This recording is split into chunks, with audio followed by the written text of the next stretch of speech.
जावेद हबीब hair style की दुनिया के बेताज बादशाह हैं। इनके हाथों का जादू बॉलीवुड तक फैला हुआ है।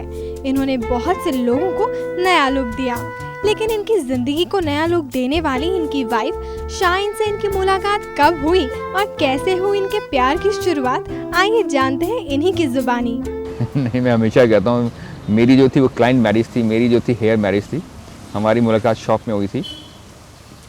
शाइन शॉप में आई थी एज ए क्लाइंट एंड बस उसके बाद शादी हो गई हम लोगों की। जावेद को तो शाइन एक ही नजर में भा गई, मगर आग तो दोनों तरफ लगी थी। शाइन को भी जावेद का डिफरेंट लुक बहुत अच्छा लगा और देखते हैं कैसे आई इनकी गाड़ी पटरी पर।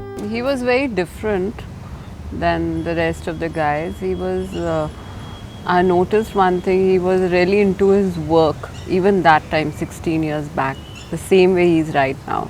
When the first time I stepped into Habib's and I saw him, he was just roaming around over there. I didn't know who he was. So I had actually gone for a haircut from his dad. But I saw him walking around and he had a very different hairstyle. Like the top of his head was all yellow, and me and my sister, we were laughing. We said, looks like a slice of pineapple on his head. And I never even imagined that I'll end up with him. But then, you know, when we started talking and seeing each other, then it just worked out. I think shine में उस time क्या अच्छा लगा, इसके बाल अच्छे लगे। I think फिर बाद में ऑफकोर्स नेचर की बात आती है, नेचर अच्छी लगी and then I think overall it was like a package for me. Personality, खूबसूरती, हमें जो भी आप कहना चाहें, सब कुछ एक तरह का पैकेज में मिल गया था इन A shape of a hair, और इस तरह हम लोग सेटल हो गए। वैसे तो हर किसी के प्यार करने का अंदाज अलग होता है। जावेद हबीब ने भी अपने प्यार को अलग ही कलरफुल स्टाइल में पेश किया। मेरे ख्याल से प्यार जिसको हम लोग कहते हैं उसके कोई डेफिनेशन तो है नहीं। कोई बोले कि आप प्यार को डिस्क्राइब कर दीजिए। मेरे ख्याल से जो वेल आई थिंक वो जो एज ग्रुप होता है, हमें हम लोग सारे उस एज ग्रुप में जाते हैं, उस टाइम एक अट्रैक्शन होता है जिसको हम इम्पल्स कह सकते हैं। तो मे बी मेरे ख्याल से it was like impulse beginning में, client and then impulse and then it become like a relationship. I think reality है लाइफ की। कोई बोले कि मैंने प्यार नहीं किया, I think we all go with the same phase of a life. उसके अंदर हमारा दिमाग, दिल, उसका जो काबू है वो कंट्रोल नहीं हो पाता है। I think same thing happen with her also. लोगों का मानना है कि किसी भी आदमी के दिल तक जाने का रास्ता उसके पेट से होकर जाता है। इसी रास्ते पर चलकर शाइन ने भी हबीब के दिल पर राज किया। I love khichdi. I think she makes nice khichdi for me end of course I love Maggi also because मेरे ख्याल से जब भी मैं होता हूँ घर में, मेरा मॉर्निंग ब्रेकफास्ट मैगी होता है with my children, because even they like Maggi. But I think she makes a nice biryani. She makes nice biryani nowadays. Of course, gradually it is getting better and better. For the last 6 months, इसने एक अच्छी और recipe सीख ली है बिरयानी की. That's a nice biryani she is making, and of course, she's become very good in Mughlai food. जिंदगी के कुछ ऐसे लम्हे होते हैं जो हमेशा यादों की दुनिया को महकाए रखते हैं, लेकिन सबसे प्यारा एहसास होता है मम्मी या पापा बनना। जावेद और शाइन ने भी कुछ ऐसा ही महसूस किया। I think when our first daughter, my daughter Yes. was born, that was, I think, the most beautiful moment. And we both were very young that time. I was barely, I think, 20 or 20-year-old when I had my first baby.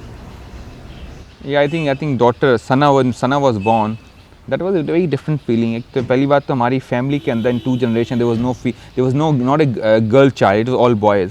तो हमारी पूरी family में एक लड़की पैदा हुई थी and of course I don't know, it was a different feeling and I think that day has changed my thinking completely. Javed एक रोमांटिक पर्सन है।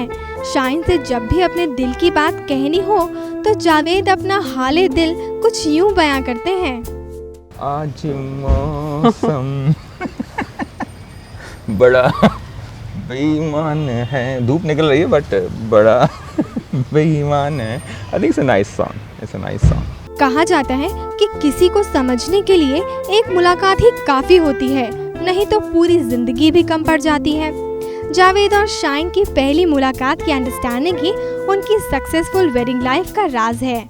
I think मैरिड लाइफ की सक्सेस उसके कपड़े नहीं, उसकी गाड़ी नहीं है। I think it's only understanding each other. It is like, you know, like body language कि मैं क्या कहना चाह रहा हूँ and she has to understand that thing. And whatever she's saying, I must understand that thing. I think the body chemistry comes with the time, and I think she got that. I mean now she know that whether मैं किस mood में हूँ, मैं क्या खाना चाहता हूँ, like you know एक ही word की बहुत एक ही word है जिसको समझ लेना चाहिए. I think she being very understanding, and मैं जितना ट्रैवल करूँ कहीं भी जाऊँ लेकिन मैं घर इसी घर में वापस आऊँगा, ये बात पक्की है. आइए देखते हैं कि इस प्रोग्राम के जरिए शाहीन जावेद को क्या लव मैसेज देना चाहती हैं. मैं सिर्फ ये कहना चाहूँगी कि थोड़ा काम कम कर दो, because he is all the time he is working and he is out of the house. When he doesn't come home for like 10 days 15 days, then it gets very lonely for us, for me also, for the children also.